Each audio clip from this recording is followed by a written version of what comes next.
ప్రపంచంలో బైబిల్ మీద జరిగినంత దాడి మరి ఏ పుస్తకం మీద జరగలేదని చెప్పాలి. ప్రపంచంలో ఎక్కువగా దాడి చేయబడిన, దూషించబడిన మరియు చించబడిన, కాల్చబడిన పుస్తకం ఏది అంటే బైబిల్. చరిత్ర మనకు చెప్పే సత్యం ఏమిటంటే బైబిల్‌ని అసహ్యించుకున్నంత, బైబిల్‌ని అపహాస్యం చేసినంత, బైబిల్‌ని అవమానించినంత మరి ఏ పుస్తకాన్ని చేయలేదు అని చెప్పవచ్చు. కొన్ని సంవత్సరాల క్రితం ఫ్రాన్స్ దేశం బైబిల్‌ని ఘోరంగా అవమానించింది. ఒకసారి గాడిద తోకకు బైబిల్‌ని కట్టి వీధిలో పరిగెత్తించారు.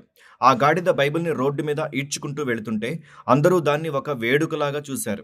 చివరికి ఊరి బయట చెత్త వేసే స్థలానికి తీసుకెళ్లి అక్కడ బైబిల్‌ని కాల్చి బూడిద చేశారు. జేమ్స్ కాఫ్‌మ్యాన్ ఇలా రాశాడు, ఇది జరిగిన తర్వాత ఫ్రాన్స్ గవర్నమెంట్ 35 సార్లు కుప్పకూలింది. సో ఇలాంటి ఆటుపోటులు బైబిల్ ఎన్నో ఎదుర్కొంది.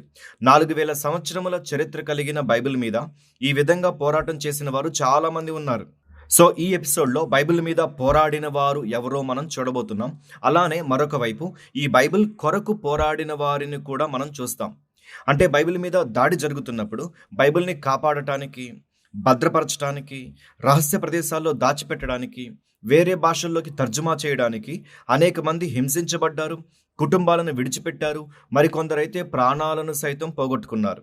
సో ఈ ఎపిసోడ్లో ఈ రెండు గుంపులను, అంటే బైబిల్ మీద పోరాడిన వారిని, బైబిల్ కొరకు పోరాడిన వారిని మనం చూడబోతున్నాం.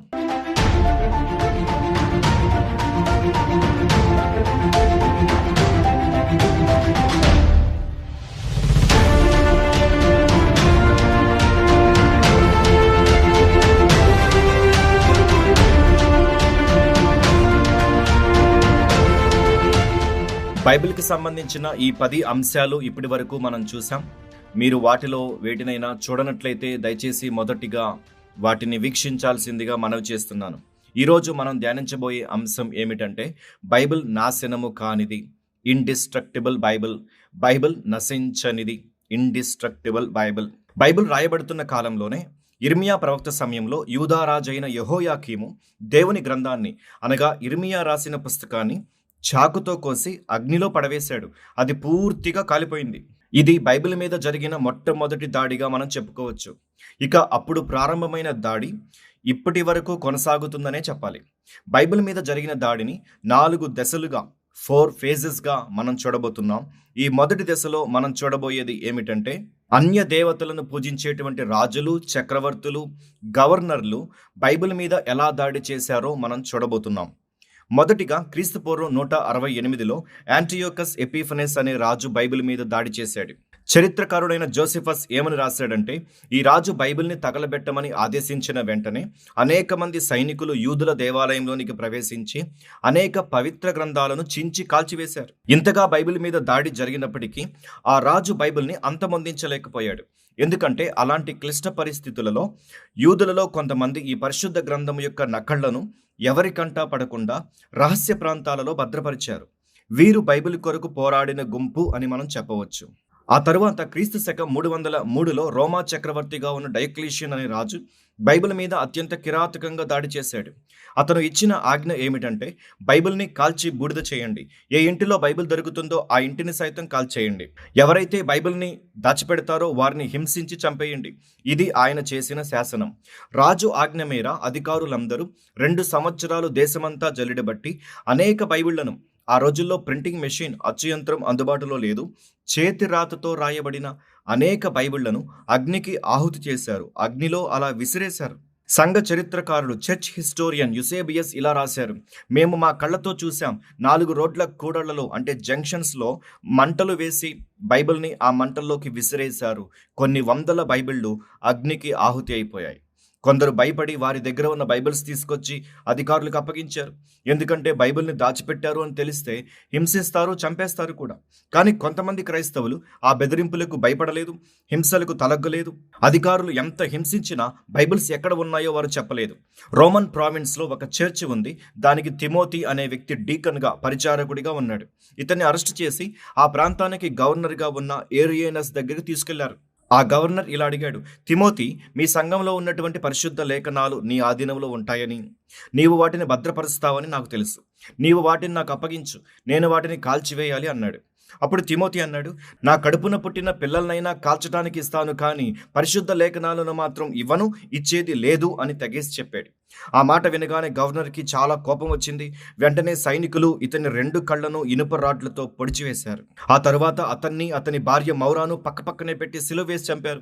దాచిపెట్టిన బైబిల్స్ ఇవ్వనందుకు, ఎక్కడ దాచిపెట్టారో చెప్పనందుకు వీరు చంపబడ్డారు. వీరు బైబిల్ కొరకు పోరాడారు అని చెప్పవచ్చు.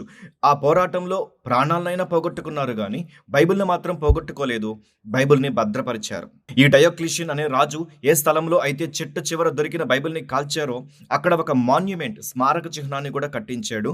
అలానే ఒక మెడల్‌ని కూడా తయారు చేయించి దాని మీద ఒక మాట రాసాడు. దాన్ని మీరు డిస్‌ప్లేలో చూడొచ్చు. సో ఈ రాజు ఏమనుకున్నాడంటే ఇక బైబిల్స్ లేవు, అన్నిటిని నేను కాల్చివేశాను, నేను బైబిల్‌ని అంతమొందించాను అనుకున్నాడు. కానీ ఇతను ఎంత వెర్రివాడో, ఇతని ప్రయత్నాలు ఎలా విఫలమైపోయాయో తర్వాత జరిగిన విషయాలను బట్టి మనకి అర్థమవుతుంది. ఈ చక్రవర్తి మరణించిన తర్వాత క్రీస్తకం 306లో రాజు అయిన కాన్స్టాంటిన్ ది గ్రేట్ క్రైస్తవులకు స్వేచ్ఛనిచ్చాడు. అంతేకాదు క్రీస్తు శకం 312లో క్రైస్తవ్యాన్ని స్టేట్ రిలిజియన్ ఆఫ్ రోమ్గా మార్చాడు. అంటే క్రైస్తవ్యాన్ని రోమా రాజ్యము యొక్క అధికారిక మతముగా ప్రకటించాడు. అంతేకాదు ప్రతి క్రైస్తవ మందిరాలలో పరిశుద్ధ గ్రంథం ఉండాలని ఆదేశించాడు. వెంటనే ఎవరో అన్నారు, అయ్యో రాజుగారు, పరిశుద్ధ గ్రంథాల ఎక్కడివి? మీ ముందు పరిపాలించినటువంటి డయోక్లిషియన్ అనే రాజు పరిశుద్ధ గ్రంథాలన్నింటినీ కాల్చివేశాడు. బైబిల్ని అంతమొందించాను అని చెప్పి పెద్ద మాన్యుమెంట్ కట్టించాడు. ఒక మెడల్ని మెడలో వేసుకుని ఊరేగాడు కదా అన్నారు. కానీ రాజు పట్టు వదలలేదు. ఖచ్చితంగా పరిశుద్ధ గ్రంథాలు ఎక్కడో ఒకక్కడ దాచిపెట్టబడి ఉండే ఉంటాయి అని తన దేశానికి ఒక ప్రకటన చేశాడు. ఎవరి దగ్గర పరిశుద్ధ గ్రంథాలు ఉన్నాయో వాటిని తీసుకుని రండి, మీకు ప్రతిగా నేను మంచి బహుమానం ఇస్తానని చెప్పి తెలియజేశాడు. అతను చెప్పిన 24 గంటల్లోనే 50 బైబిళ్ళు అతని దగ్గరకు తీసుకురాబడ్డాయి. ముందు పరిపాలించిన రాజు అన్నిటినీ కాల్చేశాను అనుకున్నాడు. కానీ ఎంత అవివేకమో చూడండి, భక్తుల చేత భద్రపరచబడిన 50 బైబిళ్ళు బయటకు వచ్చాయి. ఆ రోజుల్లో 50 బైబిళ్ళు అంటే మామూలు విషయం కాదు. చేతితో రాయబడిన బైబిళ్ళవి. ఒక బైబిల్ను రాయటానికి 10 నెలల నుంచి 2 సంవత్సరాల సమయం పడుతుంది.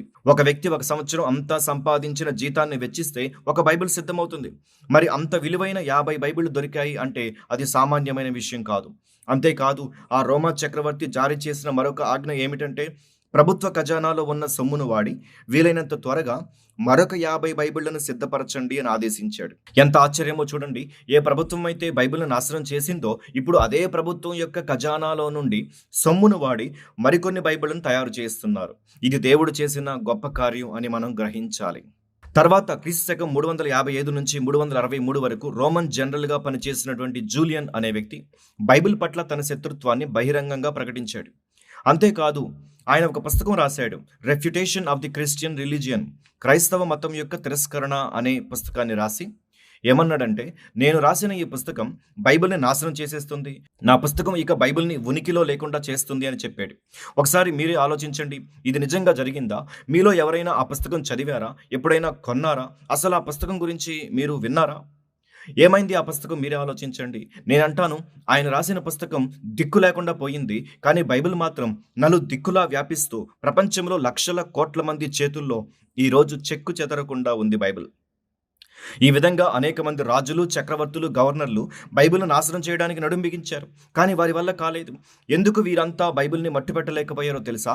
ఈ బైబిల్ మనిషి మెదడులో నుంచి రాలేదు, మహిమా స్వరూపి అయిన దేవుడి నోటి మాట నుంచి వచ్చింది కాబట్టే దీన్ని ఎవరూ నాశనం చేయలేకపోయారు. ఒక మనిషి పుస్తకం రాస్తే మరొక మనిషి దాన్ని నాశనం చేయొచ్చు, అది వీలు పడుతుంది. కానీ దేవుడే ఒక పుస్తకాన్ని రాసి మానవాళికి ఇచ్చి చదువుకోండి, బాగుపడండి అని ఇచ్చిన తరువాత ఆ పుస్తకాన్ని మనుషులు నాశనం చేయాలి అనుకోవటం అవివేకం కాదంటారా? మీరే చెప్పండి. అసలు అది సాధ్యమవుతుందంటారా? మీరే ఆలోచించండి. The late theologian Bernard RAM అనే గొప్ప బైబిల్ పండితుడు బైబిల్ మీద జరిగిన దాడిని దృష్టిలో పెట్టుకుని ఒక కావ్యం రాశాడు. దానిని మీకు తెలుగులో చదివి వినిపిస్తాను, గమనించండి. ఎన్నో వందల సార్లు బైబిల్ యొక్క సమాధి కార్యక్రమానికి అంతా సిద్ధపరిచారు. బైబిల్ యొక్క మరణ మృదంగం మోగించబడింది. సమాధి రాయిపై బైబిల్ యొక్క మరణ శాస్త్రం లిఖించబడింది. మరియు బైబిల్ యొక్క అంత్యక్రియలకు అంతా సిద్ధం చేయబడింది. బైబిల్ చివరి ఊరేగింపుకు అందరూ తరలి వచ్చారు. కానీ ఏమైందో ఏమో, ఇప్పటికీ బైబిల్ సమాధిలో పెట్టబడలేదు, సజీవంగానే ఉంది. కానీ దాని మీద పోరాడిన వారు మాత్రం ఒకరి తర్వాత ఒకరు సమాధికి పోతున్నారు. బైబిల్‌ని సమాధి చేయాలనుకున్న వాళ్ళు సమాధికి పోతున్నారు. కానీ బైబిల్ మాత్రం సర్వ లోకములో ప్రకటించబడుతుంది. సర్వ మానవాళికి అందించబడుతుంది. ఇది బైబిల్ యొక్క గొప్పతనం అని మనం గ్రహించాలి. ఇప్పుడు మనం రెండవ దశను చూడబోతున్నాం. ఇందులో క్రీస్తు శకం 400 నుంచి 1600 సంవత్సరం వరకు జరిగిన సంఘటనలు చూస్తాం. ఈ రెండవ దశలో పరిస్థితులు పూర్తిగా మారిపోవటం మనం చూస్తాం. 8వ శతాబ్దానికల్లా యూరోపియన్ కంట్రీస్ అంటే ఐరోపా ఖండంలోని అనేక దేశాలు మెల్లిమెల్లిగా క్రైస్తవ దేశాలుగా మారిపోయాయి. ఈ దేశాలన్నీ రోమన్ చర్చ్ యొక్క అధికారం కిందకు వచ్చేశాయి మరియు ది చర్చ్ ఆఫ్ రోమ్ బహుగా విస్తరించింది. అయితే ఇక్కడ జరిగిన విషయం ఏమిటంటే, రోమన్ చర్చిలో ఉన్న మతాధికారులు ఒక చిలుకను పంజరంలో ఎలా బంధిస్తామో అలానే వీరు బైబిల్ని రోమన్ చర్చిలో పెట్టి బంధించేశారు. ఒక్క మాటలో చెప్పాలంటే బైబిల్ని పెట్టెలో పెట్టి తాళం వేసేశారు. ఆ తాళపు చెవిని తీసుకెళ్లి పోపు గారి జేబులో వేసేశారు. కొన్ని దేవాలయాల్లో పోడియం మీద పెద్ద బైబిల్ ఉండేది. ఎవరైనా వచ్చి ఆ బైబిల్ తీసుకెళ్తారేమోనని బైబిల్ని ఆ పుల్పిట్కు గొలుసులతో కట్టి ఉంచేవారు. వీరి ఉద్దేశం ఏమిటంటే, సామాన్యులకు బైబిల్ అక్కర్లేదు, సామాన్యులు బైబిల్ అర్థం చేసుకోలేరు, మతాధికారులమైన మేము మాత్రమే బైబిల్ చదువుతాం, మేము వారికి బైబిల్ వివరిస్తాం అనేది వీరి ఉద్దేశం. సరే, వీరు బైబిల్ వారి దగ్గరే పెట్టుకుని ఎజ్రాలాగా బైబిల్ని వివరిస్తే బాగుండేది. ఎజ్రా నెహెమ్యా కాలంలో శాస్త్రులు ఏం చేశారు? దేవుని వాక్యాన్ని చదివి దాని తాత్పర్యాన్ని తెలియజేశారు. ప్రజలు దానిని బాగుగా గ్రహించినట్లు దానికి అర్థము చెప్పారు. అంటే బైబిల్లో ఉన్నదాన్నే తీసుకొని వివరణాత్మకంగా వారికి వివరించారు. కానీ రోమన్ చర్చిలో ఉన్న మతాధికారులు అలా చేయలేదు. వీరు బైబిల్ని బంధించి బైబిల్కి సొంత భాష్యం చెప్పారు. బైబిల్ చెప్పని ఆచారాలను ప్రజలకు చెప్పి ఆచరింపచేశారు. బైబిల్ని దాచిపెట్టి ప్రజలను దారి తప్పించారు. సో ఈ విధంగా ఒకవైపు సామాన్య ప్రజలకు బైబిల్ను దూరం చేశారు. ఆ సామాన్య ప్రజలు సత్యము తెలియక ఆధ్యాత్మిక చీకటిలో జీవిస్తున్నారు. మరొక వైపు మత పెద్దలేమో లోక భోగాలను ప్రేమిస్తూ స్వార్థముతో ధనాశతో నిండిపోయి బైబిల్ని బోధించని భ్రష్టులుగా దుష్టులుగా రాజ్యమేలుతున్నారు. కాబట్టి బంధించబడిన బైబిల్ని బయటకు తీసుకురావడానికి, సామాన్య ప్రజలకు అర్థమయ్యే భాషలోకి బైబిల్ని తర్జుమా చేయడానికి కొందరు పోరాడారు. బైబిల్ కొరకు పోరాడారు. వారిలో మొదటి వ్యక్తి జాన్ విక్లిఫ్. సో ఇక్కడి నుంచే అసలు పోరాటం మొదలవుతుంది. ఇప్పటి వరకు అన్యులు, ఇతర మతస్థులు బైబిల్ మీద దాడి చేయటం మనం చూసాం. ఇప్పుడు ఈ సెకండ్ ఫేజ్లో సొంత వారే అంటే రోమన్ చర్చిలో ఉన్న ప్రీస్టులు, బిషప్లు, ఆర్చ్ బిషప్లు, కార్డినల్స్, క్లెర్జీ అనబడే మత పెద్దలు ఎలా బైబిల్ మీద దాడి చేశారో మనం చూడబోతున్నాం. మొదటిగా జాన్ విక్లిఫ్ స్థానిక భాషలోకి బైబిల్ తర్జుమా చేయాలి, సామాన్య ప్రజల చేతుల్లో బైబిల్ ఉంచాలి అని గట్టిగా నమ్మాడు, గళమెత్తాడు. ఆ రోజుల్లో సామాన్య ప్రజలకు ఇంగ్లీష్ మాత్రమే వచ్చు, లాటిన్ వచ్చేది కాదు. బైబిల్ ఏమో లాటిన్ భాషలో మాత్రమే అందుబాటులో ఉండేది. ఈ మత పెద్దలు ఒక నియమాన్ని పెట్టారు. ఏమిటది? బైబిల్ లాటిన్ భాషలోనే ఉండాలి. అది సామాన్యమైన ఇంగ్లీష్ భాషలోకి తర్జుమా చేయకూడదు. ఎవరైనా తర్జుమా చేస్తే శిక్షిస్తాము అని ఒక నియమాన్ని పెట్టారు. అయితే ఈ నియమానికి వ్యతిరేకంగా జాన్ విక్లిఫ్ బైబిల్ని సామాన్యమైన ఇంగ్లీష్లోకి తర్జుమా చేయడానికి పూనుకున్నాడు.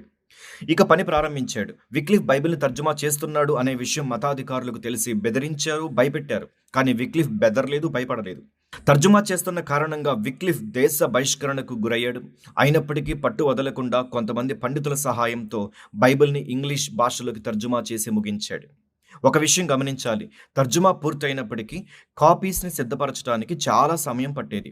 కారణం, ఆ రోజుల్లో అచ్చు యంత్రం, ప్రింటింగ్ మెషిన్ అందుబాటులో లేదు. కాబట్టి ఒక బైబిల్ కాపీని సిద్ధపరచాలంటే 10 నెలలు, కనీసం 10 నెలల సమయం పట్టేది. అంతేకాకుండా ఒక బైబిల్ ఖరీదు 30 నుంచి 40 యూరోలు ఉండేది. అది చాలా చాలా పెద్ద మొత్తం. 2 పెన్నీస్తో ఒక కోడిని కొనుక్కోవచ్చు, 4 పెన్నీస్తో ఒక పందిని కొనవచ్చు. మరి అలాంటిది 30-40 యూరోలు వెచ్చించి సామాన్యులు బైబిల్ ఎలా కొంటారు? మీరే ఆలోచించండి. జాన్ ఫాక్స్ ఇలా రాశాడు: ప్రజలు బైబిల్ని కొనలేకపోయినప్పటికీ దానిని ఒక రోజు అద్దెకు లేదా అరువుకు తీసుకొని చదివేవారు. కొందరైతే తమ నెల జీతం అంతటిని దాచిపెట్టి దానితో బైబిల్లో ఒక పేజీ కొనుక్కొని కుటుంబం అంతా చదువుకునేవారు. బైబిల్ మొత్తం కాదండి, ఒక పేజ్ మాత్రమే, నెల జీతంతో ఒక పేజ్ మాత్రమే కొనుక్కొని చదువుకునేవారు. ఈ విషయం మతాధికారులకు తెలిసిన వెంటనే విక్లిఫ్ బైబిల్ని పూర్తిగా నిషేధించారు.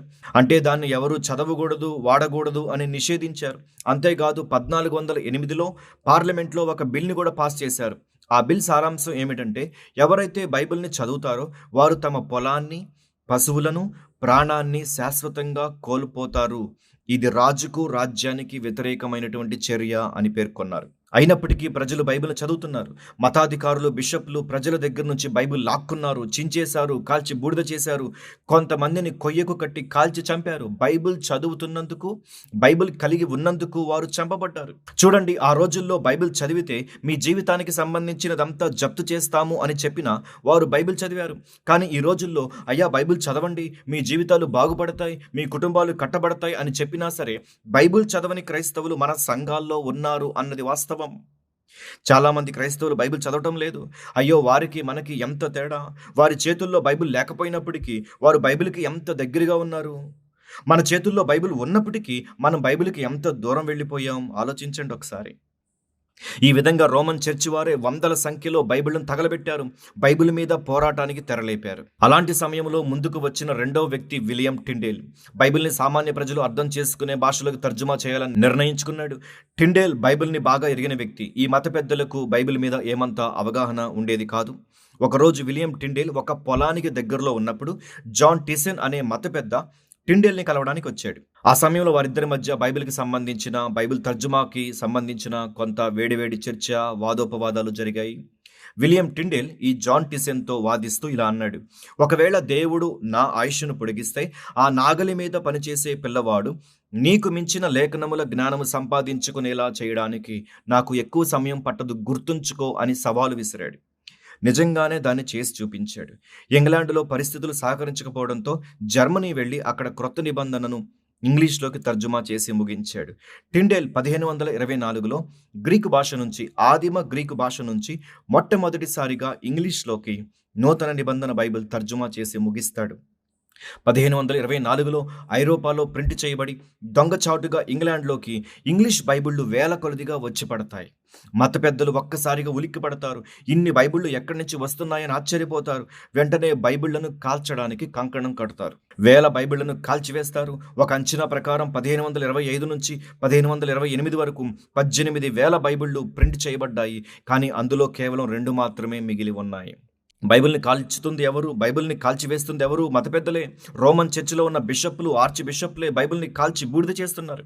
1536లో బైబిల్ తర్జుమా చేసినందుకు టిండేల్‌ని దోషిగా తేల్చి అక్టోబర్ 6న ఒక కొయ్యకు కట్టేసి కట్టెలు పేర్చి కాల్చి చంపేశారు. బైబిల్ కొరకు పోరాడినందుకు చంపబడ్డాడు. బైబిల్‌ని తర్జుమా చేయడమే జీవిత లక్ష్యంగా పెట్టుకున్నాడు. తర్జుమా చేసినందుకే ప్రాణాలు పోగొట్టుకున్నాడు. అక్కడున్న వ్యక్తి అతని గొంతు చుట్టూ తాడు బిగిస్తున్నప్పుడు చివరిగా టిండేల్ చేసిన ప్రార్థన ఏమిటంటే, ప్రభువా, ఇంగ్లాండ్ రాజు యొక్క కన్నులు తెరువు అని ప్రార్థించాడు. ఇతని ప్రార్థనకు దేవుడు జవాబిచ్చాడనేది మనం గ్రహించవచ్చు. విలియం టిండేల్ని కాల్చగలిగారు, కానీ అతను రగిలించిన బైబిల్ జ్వాలను ఎవరూ ఆర్పలేకపోయారు. మరొక వైపు జర్మనీలో మతోద్ధరణకు మూల కారకుడైన మార్టిన్ లూథర్ జర్మనీ భాషలోకి బైబిల్ను తర్జుమా చేస్తున్నాడు. అతన్ని కూడా వేధించారు, హింసించారు. అయినప్పటికీ 1534లో బైబిల్ అంతటిని జర్మనీ భాషలోకి తర్జుమా చేసి ఒక గొప్ప మత సంస్కరణోద్యమానికి కారకుడయ్యాడు. ఈ విధంగా ఐరోపా ఖండంలో బైబిల్ సామాన్య ప్రజలు అర్థం చేసుకునే భాషల్లోకి తర్జుమా చేయబడినప్పటికీ ఈ రోమన్ చర్చ్ అధికారులు బైబిల్ను నిషేధించి ఎవరూ కొనకుండా, చదవకుండా బైబిల్ని నిర్బంధించారు. కానీ 1547లో పరిస్థితులు పూర్తిగా మారిపోయాయి. ఎందుకంటే క్రొత్తగా వచ్చిన రాజు ఎడ్వర్డ్ బైబిల్కు స్వాతంత్రాన్ని ప్రకటించాడు. ఆయన పట్టాభిషేకం రోజున ఆయనకు 3 ఖడ్గాలు ఇవ్వబడ్డాయి. ఆ 3 ఖడ్గాలు ఆయన పరిపాలించబోయేటువంటి దేశాలకు చిహ్నాలు. వెంటనే రాజు అడిగాడు, మరి 4గో ఖడ్గం ఎక్కడా అన్నాడు. అధికారులకు అర్థం కాలేదు. 4గో ఖడ్గం ఏంటి రాజా అని అడిగారు. వెంటనే రాజు ఇలా అన్నాడు, అదేనయ్యా, ఆత్మ ఖడ్గము అని పిలువబడే దేవుని వాక్యము ఎక్కడా? బైబిల్ ఎక్కడా? మీరు నాకు ముందు ఇచ్చిన ఈ 3 ఖడ్గాలకు మించిన ఖడ్గం అది, ముందు దాన్ని తీసుకురండి అన్నాడు. సో వెంటనే బైబిల్ని తెప్పించుకొని పట్టాభిషేకం చేయించుకున్నాడు. బైబిల్కు రాజయోగం కల్పించాడు. ఈ రాజు అధికారంలో ఉన్న సమయంలోనే బైబిల్ బహుగా విస్తరించింది. ఆల్మోస్ట్ 13 ఎడిషన్స్ ఈయన హయాంలోనే వచ్చాయి. ఈయన తర్వాత పరిస్థితులు మరలా తలకిందులైపోయాయి. ఎందుకంటే 1553లో బ్లడీ మేరీ, రక్త చరిత్ర కలిగినటువంటి మేరీ రాణి అయింది. ఈమె అధికారంలోకి రాగానే పరిశుద్ధ లేఖనాలను నిషేధించింది. ఈమె తన పరిపాలనలో దాదాపు 290 కన్నా ఎక్కువ మంది ప్రొటెస్టెంట్ క్రైస్తవులను చంపించింది. మొట్టమొదటిగా ఈమె చంపించింది ఎవరిని అంటే జాన్ రోగర్స్. ఈయన ఒక బైబిల్ ట్రాన్స్లేటర్. బైబిల్ అనువదించినందుకు జాన్ రోగర్స్ అనే ఈ పండితుడు చంపబడ్డాడు. తర్వాత 1559లో ఎలిజబెత్ రాణి అవ్వటం మనం చూస్తాం. ఈమె బైబిల్ మీద ఉన్న నిషేధాన్ని ఎత్తివేసింది. ఈమె హయాంలోనే జెనీవా బైబిల్ అందుబాటులోకి రావటం మనం చూస్తాం. ఈ విధంగా ప్రొటెస్టెంట్ బీజం కలిగిన రాజులు, రాణులు పరిపాలించినప్పుడు బైబిల్ని అందరికీ అందుబాటులోకి తెచ్చారు. అనేక బైబిళ్లు ముద్రించబడ్డాయి. ఒక మాటలో చెప్పాలంటే వీరు బైబిల్ కొరకు పోరాడిన గుంపు అని చెప్పవచ్చు. మరోవైపు రోమన్ చర్చ్ మత విశ్వాసాలకు కట్టుబడి ఉన్నటువంటి రాజులు, రాణులు పరిపాలించినప్పుడు బైబిల్ని కాల్చివేశారు, అణిచివేశారు. వీరు బైబిల్ మీద పోరాడిన గుంపు అని చెప్పవచ్చు. ఈ పోరాటం దాదాపు 1000 సంవత్సరాలకు పైగా జరిగిందని చెప్పాలి. కానీ దేవుని మహాకృప వలన గొప్ప ఆశ్చర్యకరమైన విషయం ఏమిటంటే వీరు బైబిల్ మీద ఎంత దాడి చేసినప్పటికీ by the end of the 16th century అంటే 16వ శతాబ్దం చివరికల్లా ఐరోపా ఖండంలోని ప్రతి దేశంలోకి బైబిల్ వెళ్ళింది. వారి సొంత భాషలో బైబిల్ వారికి అందుబాటులోకి వచ్చింది. చూడండి, సొంత మతస్థులే బైబిల్ని బంధించి సామాన్యులకు అందకుండా బైబిల్ను నిర్బంధిద్దామనుకున్నారు. కానీ వారి వల్ల కాలేదు. పక్షి రెక్కలు విచ్చుకొని గూటిలో నుంచి బయటకు ఎగిరిపోయినట్లుగా బైబిల్ కూడా రోమన్ చర్చి గోడలు బద్దలు కొట్టుకొని బయటకు వచ్చి ఐరోపా ఖండం అంతటా మాత్రమే కాదు, అక్కడి నుంచి ప్రపంచంలో మిగిలినటువంటి ఖండాలన్నిటికీ బైబిల్ వ్యాప్తి చెందడం మనం చూస్తాం. మొదటి దశలో బైబిల్ని నాశనం చేద్దామనుకున్నారు, వారి వల్ల కాలేదు. రెండవ దశలో బైబిల్ను నిర్బంధిద్దామనుకున్నారు, వారి వల్ల కాలేదు. ఇక మూడవ దశలో మనం చూడబోయేది ఎవరినంటే ఫిలాసఫర్స్, తత్వవేత్తలు, పండితులు, సమాజంలో పేరుగాంచిన వ్యక్తులు, గొప్ప గొప్ప హోదాల్లో ఉన్నవారు బైబిల్ మీద దాడి చేశారు. వారెవరో చూద్దాం. 1694లో పుట్టిన Voltaire, the great French philosopher. France దేశానికి చెందిన ఈ నాస్తికుడు యూరప్ అంతటిలోనే బైబిల్కి వ్యతిరేకంగా ఎన్నో ఆర్టికల్స్ రాశాడు. బైబిల్కి వ్యతిరేకంగా ఇతను రాసినంత ఇంకెవ్వరూ రాయలేదనే చెప్పాలి. ఆయన ఒక ప్రవచనం చెప్పాడు. అదేమిటంటే తాను చనిపోయాక 100 సంవత్సరాలలో ఆయన రాసినటువంటి ఆర్టికల్స్ యొక్క ప్రభావంతో బైబిల్ పూర్తిగా అంతరించిపోతుందని, అది కేవలం మ్యూజియంలోనే కనిపిస్తుందని, దాన్ని ఎవరూ చదవరని, అది ఒక అనామక పుస్తకంగా మిగిలిపోతుందని చెప్పాడు. ఆయన 1778లో మరణించాడు. ఆయన ఏమన్నాడు? తన మరణం తర్వాత 100 సంవత్సరాలలో బైబిల్ కనిపించదు అన్నాడు. ఇది 2024, బైబిల్ ఇంకా మిగిలే ఉంది. అతను చెప్పింది జరగలేదు. అంతేకాదు, ఇంకా ఆశ్చర్యకరమైన విషయం ఏమిటంటే అతను చనిపోయిన 50 సంవత్సరాలకే అతని ఇంటిని జెనీవా బైబిల్ సొసైటీ వాళ్ళు కొనేశారు. అతని ఇంట్లో ఉన్నటువంటి ప్రెస్ని, అచ్చు యంత్రాన్ని వాడుకొని లక్షల బైబిళ్లను అతని ఇంటి నుంచే యూరప్, ఆఫ్రికా ఖండాలకు పంపించారు. ఏ ఇంట్లో కూర్చొని బైబిల్ ఇంకా ఉండదు అన్నాడో ఆ ఇంట్లో నుంచే బైబిల్స్ అనేక దేశాలకు వెళుతున్నాయి. నెక్స్ట్ 1833లో American political leader Robert G Ingersoll అనేటువంటి వ్యక్తి ఇలా అన్నాడు: 15 సంవత్సరాలలో నేను బైబిల్ని శవాగారంలో ఉంచుతాను అన్నాడు. 15 ఏళ్ల తర్వాత ఈయన్ని శవాగారంలో పెట్టారు. 15 సంవత్సరాలకి బైబిల్ని సమాధి చేద్దాం అనుకున్నాడు. కానీ 15 సంవత్సరాలకు ఈయన సమాధి అయిపోయాడు. కానీ బైబిల్ బతికే ఉంది, అనేకులను బతికిస్తుంది, అనేక మంది బతుకులను బాగు చేస్తుంది. ఇక నెక్స్ట్ జనరల్ లూ వ్యాలెస్, అమెరికన్ లాయర్గా, గవర్నర్గా, సెనేటర్గా పనిచేశాడు. గొప్ప పండితుడైన ఈయనకి బైబిల్ మీద ఏమాత్రం నమ్మకం లేదు. బైబిల్ మీద ఎంతగానో దాడి చేశాడు. అంతేకాదు, బైబిల్ అవాస్తవం అని నిరూపించడానికి ఒక పుస్తకం రాయడం కూడా ప్రారంభించాడు. ఇందులో భాగంగా మరింత సమాచారాన్ని సేకరించడానికి ఐరోపా ఖండంలోని గొప్ప గొప్ప గ్రంథాలయాలకు వెళ్ళాడు. అక్కడ ఉన్న అనేక పుస్తకాలను పరిశీలించాడు, పరిశోధించాడు.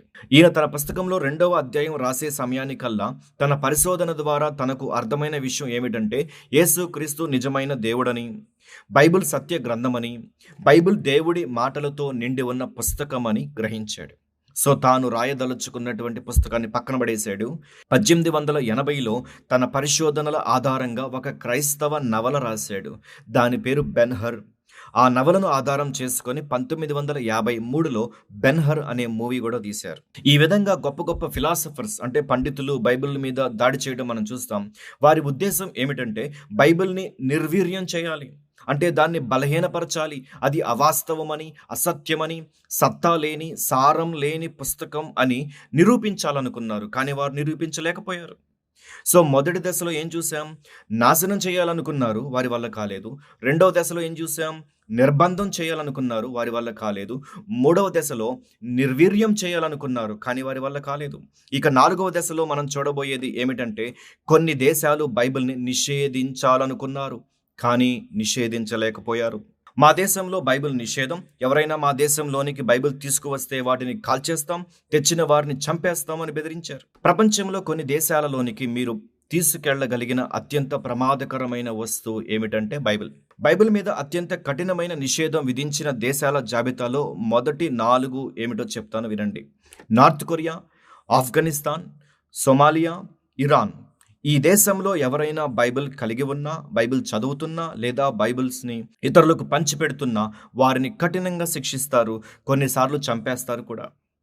రీసెంట్గా 2009లో నార్త్ కొరియాలో ఒక కుటుంబం బైబిల్ కలిగి ఉన్నందుకు 9 సంవత్సరాల కుమారుడితో సహా తల్లిదండ్రులను తీసుకెళ్లి చెరసాలలో వేశారు. ఇక వారు ఎప్పుడు బయటకు వస్తారో తెలియదు. ఇరాన్ దేశంలో అహ్మద్ మరియు పలానీ అనేటువంటి 2 యవనస్తులు ఒకప్పటి ముస్లింలు యేసు ప్రభువుని తెలుసుకొని క్రైస్తవులుగా మారారు. వారు వారి ప్రాంతంలో బైబిల్స్ని పంచిపెడుతున్నప్పుడు అక్కడ ఉన్న అధికారులు వచ్చి పట్టుకొని చెరసాల్లో వేశారు. మీరు బైబిల్స్ ఎందుకు పంచిపెడుతున్నారు, ఎక్కడి నుంచి ఇవి వస్తున్నాయని అడిగారు. చిత్రహింసలు పాలు చేశారు. సో అంత భయంకరంగా ఈ దేశాలు బైబిల్ పట్ల వ్యతిరేకంగా ఉన్నాయి. ఇలాంటి దేశాలు ఇంకా చాలా ఉన్నాయి. ఈ దేశాలకు బైబిల్ని తీసుకెళ్లడం నిషేధం మరియు చాలా కష్టతరం కూడా. డిస్ప్లేలో కొన్ని మాత్రమే చూపిస్తున్నాం, కానీ ఇంకా చాలా దేశాలు ఉన్నాయి ఇట్లాంటివి. సో ఇలాంటి దేశాల్లోకి బైబిల్స్ చేరవేయడానికి కొన్ని ప్రత్యేకమైన సంస్థలు పనిచేస్తున్నాయి. అందులో ప్రాముఖ్యమైన 2 సంస్థల గురించి చెప్తాను. మొదటిది వివోఎం ఆర్గనైజేషన్, రెండవది ఓపెన్ డోర్స్ మినిస్ట్రీ. మీరు ఆన్లైన్లో ఈ వెబ్సైట్స్కి వెళ్ళి ఇంకొంత సమాచారాన్ని తెలుసుకోవచ్చు, ఆ పరిచర్యల కొరకు ప్రార్థించవచ్చు, మరియు మీకు భారం ఉంటే ఆర్థిక సహాయాన్ని కూడా పంపించవచ్చు. ఈ మినిస్ట్రీస్లో ఉన్నవారు ప్రాణాలకు తెగించి సరిహద్దులు దాటించి బైబిల్స్ని ఆ దేశాలకు చేరవేస్తున్నారు. ఈ విధంగా బైబిల్స్ సరిహద్దులు దాటించి నిషేధం ఉన్న దేశాలకు కూడా పంపిణీ అయ్యేలాగా దేవుడే సహాయం చేస్తున్నాడని, దేవుడి హస్తం తోడుగా ఉంది అనటానికి రుజువుగా 3 ఉదాహరణలు నేను చెబుతాను, జాగ్రత్తగా గమనించండి. First, Syria. ఈ సిరియా ముస్లిమ్స్ ఎక్కువగా ఉండే దేశం. అక్కడ బైబిల్ని అనుమతించరు, కానీ ఒక వ్యక్తి గాడిద మీద 50 బైబిళ్ళు ఒక సంచిలో దాచిపెట్టి ఎవరి కంటా పడకుండా సరిహద్దు దాటేస్తాడు. అక్కడున్న వారికి బైబిల్స్ పంచిపెడతాడు. వారు మరికొన్ని బైబిల్స్ కావాలని కోరుకుంటారు. సో ఈ వ్యక్తి వెనక్కి వచ్చి కొన్ని వారాల తర్వాత మరలా అదే గాడిద మీద 200 బైబిళ్ళు సంచిలో దాచిపెట్టి సరిహద్దు దాటడానికి సిద్ధమవుతాడు. కానీ ఈసారి అక్కడున్న సెక్యూరిటీ సిబ్బంది ఏదో కారణాన్ని బట్టి అతన్ని ఆపేస్తారు, లోపలికి వెళ్ళనివ్వరు, తిప్పి వెనక్కి పంపించేస్తారు. చేసేదేమీ లేక ఇతను వెనుదిరుగుతాడు, కానీ గాడిదను మాత్రం అక్కడే వదిలేస్తాడు. ఆ గాడిద కొద్దిసేపటి తర్వాత మెల్లగా సరిహద్దు దాటి ముందుకెళ్తుంది. గాడిదే కదా అని చెప్పి అక్కడున్న సెక్యూరిటీ వారు అంతగా దాన్ని పట్టించుకోలేదు. అది తిన్నగా సిరియాలోకి గతంలో వెళ్ళిన ప్రాంతానికి చక్కగా నడుచుకుంటూ వెళ్ళిపోయింది. మొదటిసారి వెళ్ళినప్పుడు అక్కడున్నవారు దానికి క్యాండీ బార్, ఒక చాక్లెట్ ఇచ్చారు. కాబట్టి ఆ గాడిద ఆ దారిని, ఆ వ్యక్తిని బాగా గుర్తుంచుకుంది. సో ఈ రెండవసారి యజమాని వదిలిపెట్టినప్పటికీ తిన్నగా నడుచుకుంటూ వెళ్ళి ఆ 200 బైబిళ్ళు వారికి చేరవేసింది. వివోఎం మినిస్ట్రీ వారు ఈ గాడిద ద్వారా దేవుడు ఎంతో గొప్ప కార్యం చేశాడని దేవుణ్ణి స్తుతించారు. నెక్స్ట్, రెండవది రొమేనియా. బ్రదర్ ఆండ్రూ బైబిల్ ఏ దేశంలో నిషేధించబడిందో ఆ దేశానికి బైబిల్స్ని చేరవేయటంలో సిద్ధహస్తుడు. తన వోక్స్ వ్యాగన్ కారులో చాలా బైబిళ్ళు దాచిపెట్టి బైబిల్ నిషేధించినటువంటి రొమేనియా దేశంలోనికి వెళ్ళడానికి సరిహద్దు దగ్గర వేచి చూస్తున్నాడు. తన ముందు చాలా కార్లు ఉన్నాయి. అక్కడున్న సెక్యూరిటీ వారు ప్రతి కారుని ఆపి క్షుణ్ణంగా పరీక్షిస్తున్నారు. కారులో ఉన్న అన్ని భాగాలను ఓపెన్ చేయించి తీక్షణంగా పరిశీలిస్తున్నారు. వాళ్ళు వెతికే విధానం చూస్తే కారులో బైబిల్ ఎక్కడ ఉన్నా ఖచ్చితంగా పట్టుకుంటారు. వారికి బైబిల్ కానీ దొరికితే పరిస్థితులు చాలా దారుణంగా ఉంటాయి. ఏమి జరుగుతుందో, ఏమి జరగబోతుందో బ్రదర్ ఆండ్రూకి వెంటనే అర్థమైపోయింది. వెంటనే ఇలా ప్రార్థించాడు, దేవా, నా సొంత జ్ఞానముతో కానీ ఎత్తుగడలతో కానీ నేను ఈరోజు ఈ సరిహద్దు దాటలేనని నాకు అర్థమైంది. కాబట్టి దేవా, నువ్వు ఒక అద్భుతం చెయ్యి. భూమి మీద నీవు ఉన్నప్పుడు చూడలేని వారికి చూపునిచ్చావు కదా, ఈరోజు చూపు ఉన్న వారిని చూడలేని వారుగా చెయ్యి. బైబిల్ వారి కంటపడకుండా నీవే భద్రపరచు అని ప్రార్థించాడు. ప్రార్థన ముగించి లోపల ఎక్కడో దాచిపెట్టబడిన బైబిల్స్లో నుంచి 2-3 బైబిల్స్ బయటికి తీసి స్టీరింగ్ పక్కనే ఓపెన్ ప్లేస్లో వాటిని పెట్టాడు.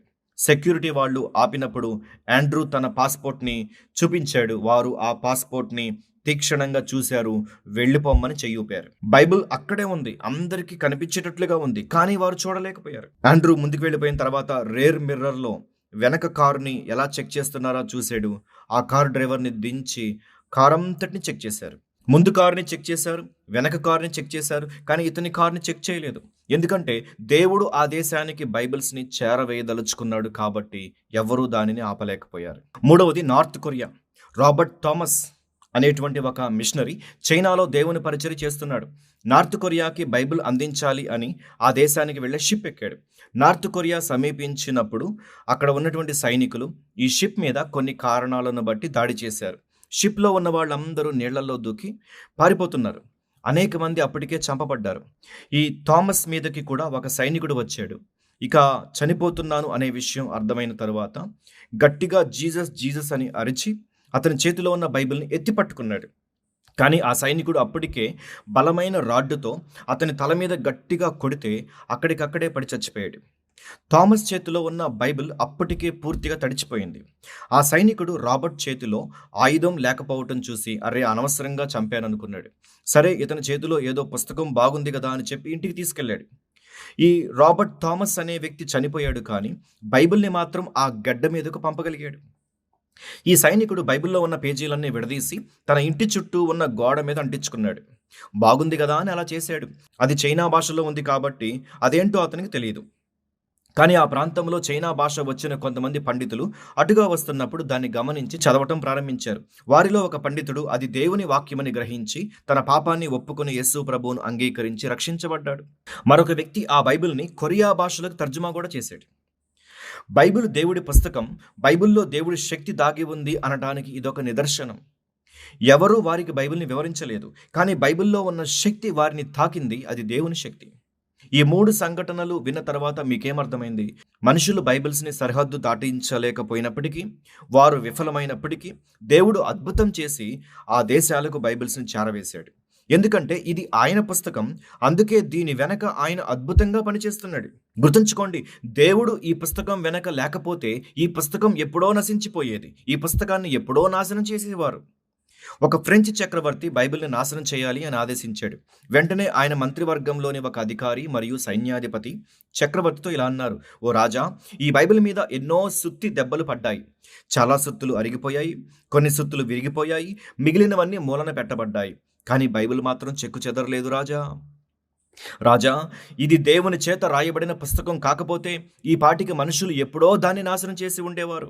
రాజులు, చక్రవర్తులు, సామంతులు, సైన్యాధిపతులు, సామాన్యులు, నాస్తికులు, చివరికి పోపులు, బిషప్పులు, మత పెద్దలు ఇలా ఎంతో మంది దాడి చేశారు రాజా. వీరందరూ కాలగర్భంలో కలిసిపోయారు, కానీ బైబిల్ మాత్రం నిలిచే ఉంది. ప్రియ వీక్షకులారా, ఈరోజు మీరు ఈ విషయాన్ని గ్రహిస్తున్నారా?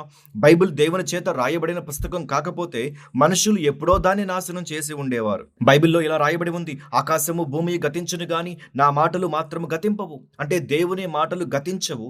దేవుని మాటలను ఎవరు నిర్వీర్యం చేయలేరు. బైబిల్ని కాల్చారు, చించారు, చెరలో పెట్టి బంధించారు, నాశనం చేయడానికి నడుం బిగించారు, అణిచివేయడానికి, అంతమొందించడానికి అన్ని విధాలా ప్రయత్నించారు, కానీ వారి వల్ల కాలేదు.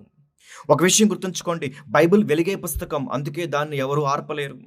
బైబిల్ పరలోక పుస్తకం కాబట్టి ఎవరూ దాన్ని ఈ భూలోకంలో పాతిపెట్టలేరు. బైబిల్ దేవుని సత్యముతో నిండి ఉన్న పుస్తకం కాబట్టి ఏ మనిషి దాన్ని అసత్యము అని నిరూపించలేడు. బైబిల్ దేవుని చేత రాయబడింది. మనుషులు ఎలా జీవించాలో తెలియజేయడానికి, మనుషుల జీవితాన్ని ఉద్ధరించడానికి దేవుడు ఈ పుస్తకాన్ని రాయించాడు. కాబట్టి నువ్వు ఎవరైనా కావచ్చు, ఏ మతస్థుడివైనా అయి ఉండవచ్చు, ఇది దేవుడు నీకు ఇచ్చిన పుస్తకం. నువ్వు చించినా, కాల్చినా, కాలదనినా సరే, ఇది దేవుడు నీకు ఇచ్చిన పుస్తకం. మరొక సత్యం చెప్తాను, గమనించండి. ఎవరు బైబిల్ని నాశనం చేయలేరు, అలానే బైబిల్ దగ్గరికి వచ్చిన వారు ఎవరు నాశనం కారు. అంటే ఎవరైతే బైబిల్ను చదివి అందులో ఉన్న సత్యాన్ని గ్రహిస్తారో వారు నిత్య నాశనం నుంచి తప్పించబడతారు, నిత్య రాజ్యానికి వారసులవుతారు. కాబట్టి నా ప్రియ సహోదరుడా, సహోదరి, బైబిల్ని నాశనం చేయాలి అనుకోవద్దు. బైబిల్ నిన్ను నాశనం నుంచి తప్పించే పుస్తకం అని తెలుసుకో. కాబట్టి దయచేసి బైబిల్ని చదివి మేలు పొందాల్సిందిగా మనవి చేస్తున్నాను. అలానే క్రైస్తవ సమాజంలో ఉన్న క్రైస్తవులారా, మీరు బైబిల్ చదువుతున్నారా? బైబిల్ కొరకు పోరాడినటువంటి ఈ యోధులను చూసినప్పుడు మీకు అర్థం కావటం లేదా బైబిల్ యొక్క గొప్పతనం? ఇప్పటికైనా దయచేసి బైబిల్ని తెరవండి. బూజు పట్టిపోయిన బైబిల్ని, అలమారలో మూలకు పెట్టబడిన బైబిల్ని తెరవండి. ఆదివారం ఒక్కరోజు కాదు, ప్రతిరోజు క్రమంగా తెరిచి బైబిల్ని చదవండి. మీ జీవితాలు, మీ కుటుంబాలు కట్టబడతాయి. మీరు అనేకులకు వెలుగుగా ఉంటారు. ఓ క్రైస్తవులారా, ధనం మీద మీకున్న ఆసక్తిని, బంగారం మీద మీకున్న ఆసక్తిని దేవుడు తీసేసి వాక్యం మీద ఆసక్తితో దేవుడు మిమ్మల్ని నింపును గాక. ఆమేన్. తలలు వంచండి, ప్రార్థన చేద్దాం. మహాపరిశుద్ధుడు, మహాగణుడైన దేవా, నీకు వందనములు, స్తుతులు, స్తోత్రములు ప్రభా. 4000 సంవత్సరముల చరిత్ర కలిగిన బైబిల్ని మీరు భద్రపరిచారు. అది మీ పుస్తకం, మీ శక్తితో నిండి ఉన్న పుస్తకం. బైబిల్ మీద పోరాడిన వారెందరో, కానీ బైబిల్ కొరకు పోరాడిన వారు ఎంత గనులు. వారు నిన్ను మహిమపరిచారు. అలానే ప్రభా, ఈరోజు మా చేతికి అందించబడిన ఈ బైబిల్ మేము చదువుటకు సాయం చేయండి.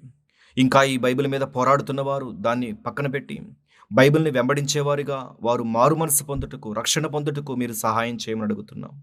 ఈ ప్రోగ్రాం ద్వారా వారిని దర్శించమని అడుగుతున్నాం. అలానే క్రైస్తవ సమాజంలో కూడా ప్రతి ఒక్కరూ బైబిల్ గొప్పతనమును ఎరిగి జీవాహారం ఇందులో ఉందని గ్రహించి బైబిల్ని చదువుటకు సాయం చేయండి. ఈ క్రైస్ట్ సెంటర్డ్ ఛానల్ ద్వారా అనేకులు బైబిల్కి దగ్గర అవ్వడానికి, బైబిల్ గొప్పతనాన్ని తెలుసుకోవడానికి మీరు కృప చూపించి నడిపించమని అడుగుతున్నాం. ఈ కార్యక్రమాలను మీ మహిమార్థమే జరిగించమని, సమస్త ఘనత, మహిమా, ప్రభావం మీకే చెల్లించుకుంటూ నజరేయుడైన యేసు నామ పేరట అడిగి వేడుకొనుచున్నాము ప్రియ తండ్రి. ఆమేన్. మన రక్షకుడైన యేసుక్రీస్తు కృప, తండ్రి అయిన దేవుని ప్రేమ, పరిశుద్ధాత్మ దేవుని కన్యున్య సహవాసము కాపుదల ఇప్పుడు ఎల్లప్పుడు సదాకాలము వీక్షిస్తున్న దేవుని బిడ్డలకు నిత్యము తోడయుండి నడిపించును గాక.